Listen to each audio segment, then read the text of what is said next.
Hello students आज video को समस्त को स्वागत। आज वीडियो आम plus two second year economics रो बेसिक कॉन्सेप्ट्स ऑफ इकोनॉमिक्स बा अर्थनीतिर मौलिक अवधारणा ए विषय केते गुड़िए तीन विशिष्ट प्रश्न देखा। ये प्रश्न टी तुम 6टी वाक्य लिख 75टी शब्द मध्य लिख। प्रत्येक प्रश्न मूल्य 3 नंबर थी। 3टी प्रश्न आसो। यही सब प्रश्न टी गुरुत्वपूर्ण। तुम एगुड़ी सब देख केमिति कौन करिवो। चल प्रथम देखिबा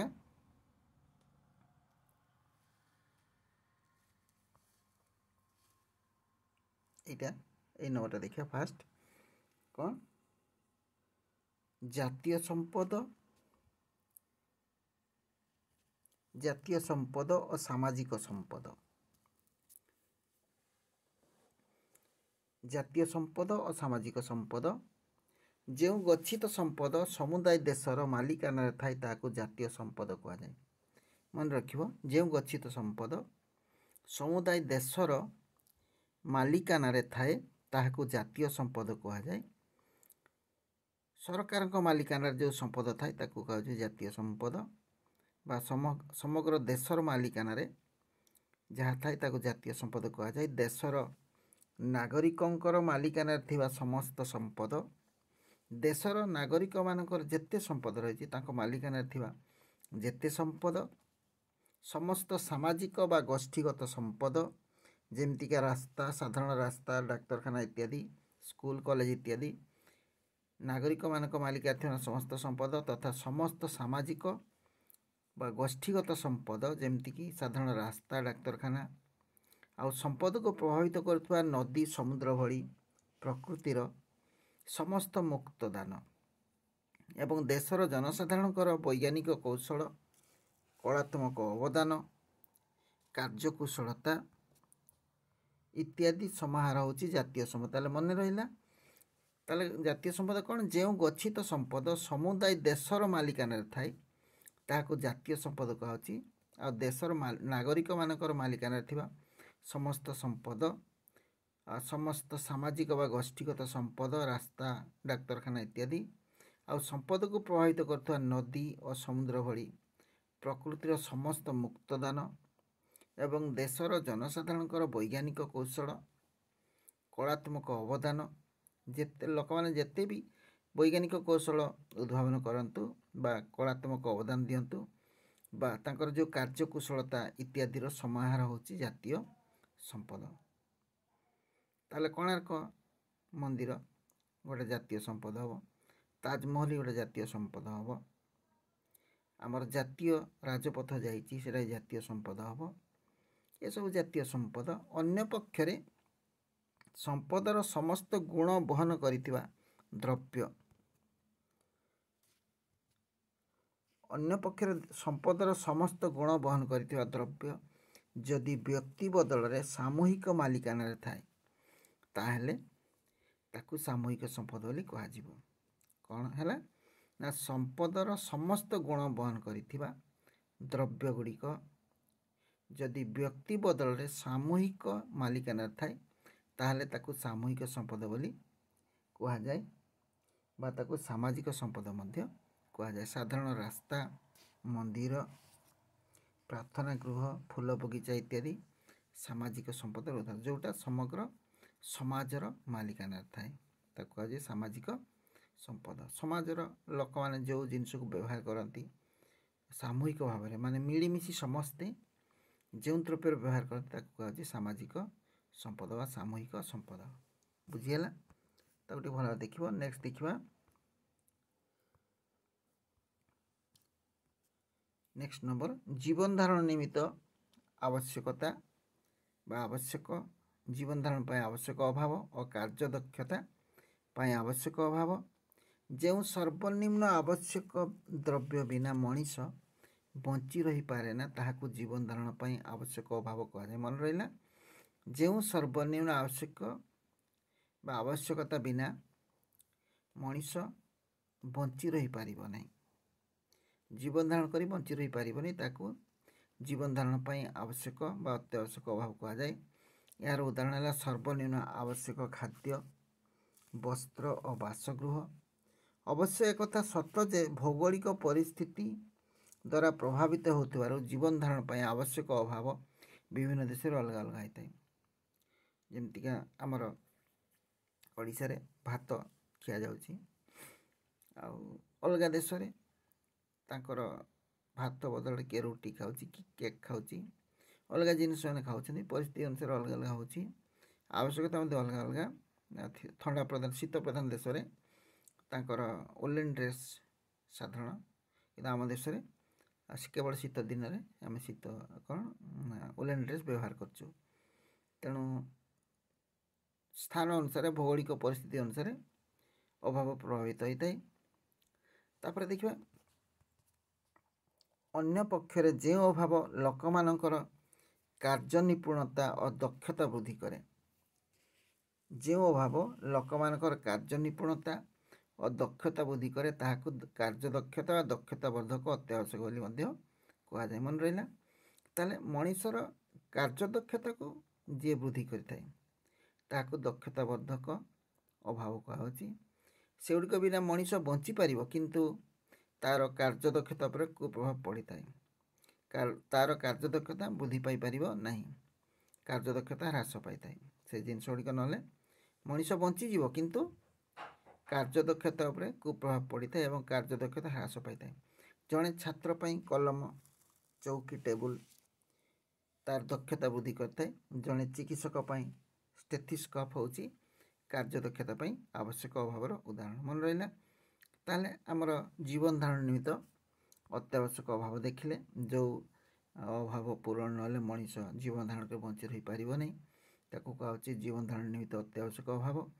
ଆଉ ଅନ୍ୟ ପକ୍ଷରେ କାର୍ଯ୍ୟଦକ୍ଷତା ଯେଉଁ ଅଭାବ ଗୁଡ଼ିକ ବୃଦ୍ଧି କରିଥାଏ ତାକୁ ଦକ୍ଷତା ରକ୍ଷକ ବା ଦକ୍ଷତା ବର୍ଦ୍ଧକ ଅତ୍ୟାବଶ୍ୟକ କୁହାଯାଏ। ସେଗୁଡ଼ିକ ବିନା ମଣିଷ ବଞ୍ଚିପାରିବ, କିନ୍ତୁ ତା'ର ଦକ୍ଷତା ବୃଦ୍ଧି ପାଇବ ନାହିଁ। ସେଗୁଡ଼ିକ ନହେଲେ ଜଣଙ୍କର ଦକ୍ଷତା ହ୍ରାସ ପାଇବ। ଯେମିତିକି ଉଦାହରଣ ଦେଲେ ଆମେ, ଜଣେ ଛାତ୍ର ପାଇଁ କଲମ, ଚୌକି, ଟେବୁଲ। ଚୌକିଟେ ନିହାତି ଦରକାର ବା ଟେବୁଲଟେ ଦରକାର ଲେଖାପଢ଼ା କରିବା ପାଇଁ, କଲମଟେ ଦରକାର। ଜଣେ ଚିକିତ୍ସକ ପାଇଁ ଷ୍ଟେଥିସ୍କୋପ୍ ଦରକାର ବା ତାଙ୍କ ପାଇଁ କାର୍ଡ଼ଟିଏ ଦରକାର। କାର୍ଡ଼ଟା ତାଙ୍କର କାର୍ଯ୍ୟଦକ୍ଷତା ବୃଦ୍ଧି କରିବ। ଓକେ, ନେକ୍ସଟ ଦେଖିବା ସମ୍ପଦ ଓ କଲ୍ୟାଣ। ସମ୍ପଦ ଓ କଲ୍ୟାଣ, ଏଇଟା ଦେଖିବା ସମ୍ପଦ ଓ କଲ୍ୟାଣ। ଏଗୁଡ଼ିକ ସବୁ 3 ପ୍ରଶ୍ନ, ପାର୍ଥକ୍ୟ ଦର୍ଶାଅ ପ୍ରଶ୍ନ। ତାକୁ ଭଲ ଭାବରେ ଲେଖିବ। ଅର୍ଥନୀତିରେ ସମ୍ପଦ ଏପରି ଏକ ଦ୍ରବ୍ୟ ଭଣ୍ଡାରକୁ ବୁଝାଏ ଯାହାର ନିମ୍ନଲିଖିତ ଗୁଣ ପରିଦୃଷ୍ଟ ହୋଇଥାଏ, ଯଥା ଉପଯୋଗିତା, ଦୁଷ୍ପ୍ରାପ୍ୟତା, କ୍ରୟତା, ବାହ୍ୟତା। ତାହେଲେ ଗୋଟିଏ ଦ୍ରବ୍ୟ କେତେବେଳେ ସମ୍ପଦ କୁହାଯିବ? ଏଇ 4ଟି ବୈଶିଷ୍ଟ୍ୟ ଯଦି ପରିଦୃଷ୍ଟ ହେବ ବା ଦେଖାଯିବ ତାକୁ ସମ୍ପଦ କୁହାଯିବ। କ'ଣ? ଦ୍ରବ୍ୟଟିର ଉପଯୋଗିତା ରହିଥିବ, ଦୁଷ୍ପ୍ରାପ୍ୟତା ବା ସ୍ୱଳ୍ପତା ରହିଥିବ। ଦୁଷ୍ପ୍ରାପ୍ୟତା କହିଲେ ଯେଉଁଟା ଖୁବ୍ କମ୍ ମିଳେ ବା ସ୍ୱଳ୍ପତା, ଆଉ କ୍ରୟତା ବା କ'ଣ ଟ୍ରାନ୍ସଫରେବିଲିଟି ବା ସ୍ଥାନାନ୍ତର ଯୋଗ୍ୟତା ଥିବ। କ୍ରୟ ଯୋଗ୍ୟତା ରହିଥିବ, ସ୍ଥାନାନ୍ତର ଯୋଗ୍ୟତା, କିଣାବିକା କରାଯାଇପାରୁଥିବ, ଗୋଟିଏ ସ୍ଥାନରୁ ଅନ୍ୟ ସ୍ଥାନକୁ ନିଆଅଣା କରାଯାଇପାରୁଥିବ। ଆଉ ବାହ୍ୟତା କଲେ ବାହିକ ଉପସ୍ଥିତି ହେଇଥିବ, ମଣିଷ ଶରୀରର ବାହାରେ ସେ ଥିବ। ଅର୍ଥାତ୍ କଲମଟା ଆମ ପକେଟରେ ଅଛି, ତାକୁ ଆମେ କାଢ଼ିଲେ କାଢ଼ି ଦେଇପାରିବା, କିନ୍ତୁ ଆମେ ଯଦି ଭଲ ପାଠ ପଢ଼ୁଛୁ ବା ଜଣଙ୍କର ଦକ୍ଷତା ଭଲ ଅଛି, ସେ ଦକ୍ଷତାକୁ ସେ ଆଉ କାହାକୁ ବାହାର କରିକି ଦେଇପାରିବନି। ତେଣୁ ତା'ର କ୍ରୟତା ରହିବନି। ବାହିକ ଉପସ୍ଥିତି ନେଲେ ଗୋଟିଏ ଦ୍ରବ୍ୟକୁ ଆମେ କ୍ରୟ କରିପାରୁନି। ମାତ୍ର ଉପଭୋକ୍ତା କୌଣସି ଦ୍ରବ୍ୟ ବା ସେବାର ଉପଭୋଗ କରି ଯେଉଁ ସନ୍ତୋଷ ଲାଭ କରନ୍ତି ତାକୁ କଲ୍ୟାଣ କହନ୍ତି। ତାହେଲେ ସମ୍ପଦ ଆମେ ଦେଖିଲେ, କଲ୍ୟାଣ କ'ଣ? ଉପଭୋକ୍ତା କୌଣସି ଦ୍ରବ୍ୟ ବା ସେବାର ଉପଭୋଗ କରି, ଗୋଟିଏ ଦ୍ରବ୍ୟ ବା ସେବାକୁ ଉପଭୋଗ କଲା ପରେ ଉପଭୋକ୍ତା ଯେଉଁ ସନ୍ତୋଷ ଲାଭ କରିଥାନ୍ତି ତାକୁ କଲ୍ୟାଣ କୁହାଯାଏ। ତାଙ୍କ କଲ୍ୟାଣ ପ୍ରାପ୍ତି ହେଇଥାଏ। ଏହି କଲ୍ୟାଣ ପ୍ରାପ୍ତି ନିମିତ୍ତ ସମ୍ପଦର ଆବଶ୍ୟକତା ଦେଖାଯାଏ। ତାହେଲେ ଗୋଟିଏ ଦ୍ରବ୍ୟର କଲ୍ୟାଣ ପ୍ରାପ୍ତି ପାଇଁ ଜଣେ ସମ୍ପଦର ଆବଶ୍ୟକତା ଥାଏ। ତେଣୁ କଲ୍ୟାଣ ଲକ୍ଷ୍ୟ ହେବା ବେଳେ ସମ୍ପଦ ହେଉଛି ମାଧ୍ୟମ। କଲ୍ୟାଣ ଗୋଟେ ଲକ୍ଷ୍ୟ।